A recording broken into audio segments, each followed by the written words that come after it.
next up we have the rather fabulous Jilliana Ranicar-Breese.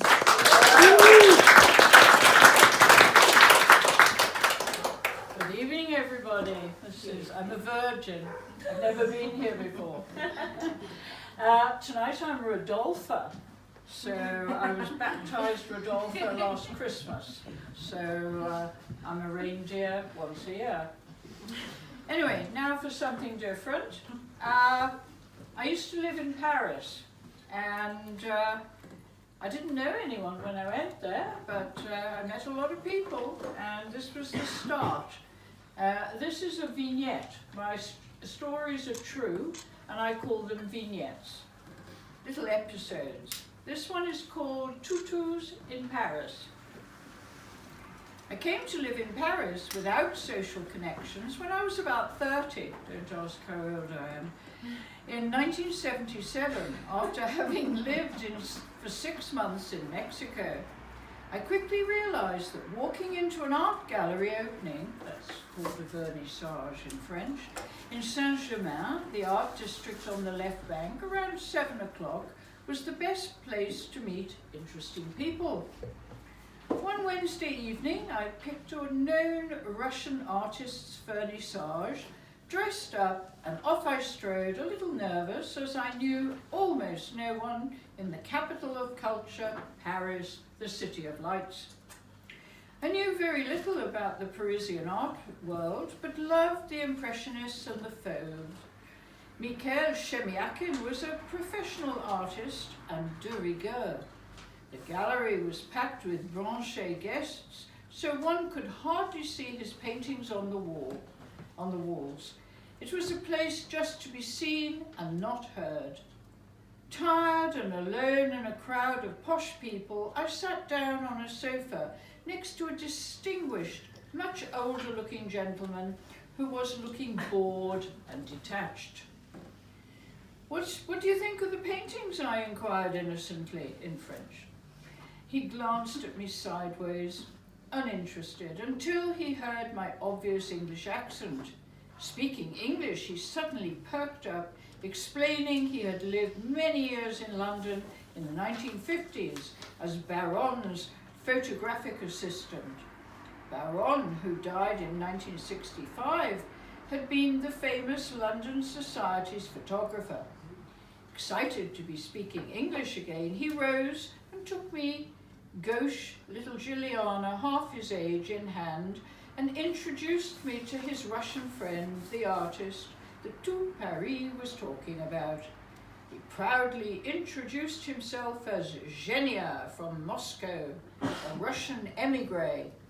Never had I met one before, nor for that matter since. I confided in him I had just arrived in Paris and was living in the Rue Campagne Première in Montparnasse. I was thus informed that not only had scenes from the famous film Au bout du souffle been shot in that street, but also Modigliani had committed suicide by throwing himself out of the studio window. Zhenya, of course, was knowledgeable in the arts. Being my protector for the evening, and as it was early, Zhenya suggested, after a surprise dinner invitation, that we should pay a visit to his friend, the German fashion photographer Willy Mewald, at his studio in the Rue de la Grande Chaumière, near my street in Montparnasse, who hosted salons on Wednesday and Saturday evenings. He went to make a phone call to ask if the salon was on, asking the person who answered the phone if it was on. Mais oui, was the reply. So off we went into the night, taking a taxi and chatting about art and photography, which I knew in those days nothing about. I had come to Paris to be educated, and educated I was over the coming years. We arrived at Willy's studio, hidden at the end of a secret garden, tucked away in a street famous for its art school, around the corner from Métro Vavin and the famous Le Select Brasserie, which was to become my second home on the Boulevard Montparnasse. Jilliana opened the unlocked door and we entered an exciting private world. There was the elderly, distinguished Willie on his couch in an original artist's atelier with a high glass roof, his black and white portraits of famous artists such as Chagall, Picasso and Braque adorning the walls, surrounded by Spanish transvestites wearing shocking pink tutus. Well, not all of them.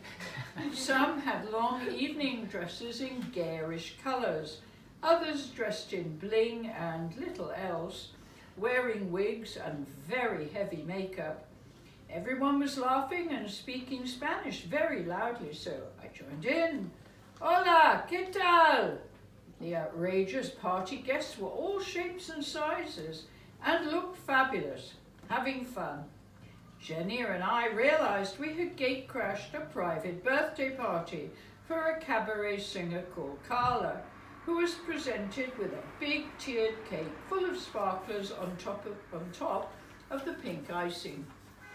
Willie rose to greet me in English with a heavy, guttural German accent. I can't do the accent. Jilliana, you've come on the wrong night. Bring Jilliana on a Saturday night. I think she would prefer that. He nodded and smiled at me knowingly. A charming man who was later to be rediscovered by Jutta Neyman at the end of his long life as a recognised, talented black and white portrait and fashion photographer. Jilliana suggested we leave as he'd just been propositioned by one of the guests on his way to the bathroom. He assured me women were his preference. We left and he accompanied me to my nearby abode at 27 Rue Campagne Première. However, he hovered at the street front door, waiting to be invited in for who knows what, saying he was lonely and looking for a relationship. I thanked him for the evening and agreed to meet him for the Saturday salon, but made certain he understood there would be no relationship.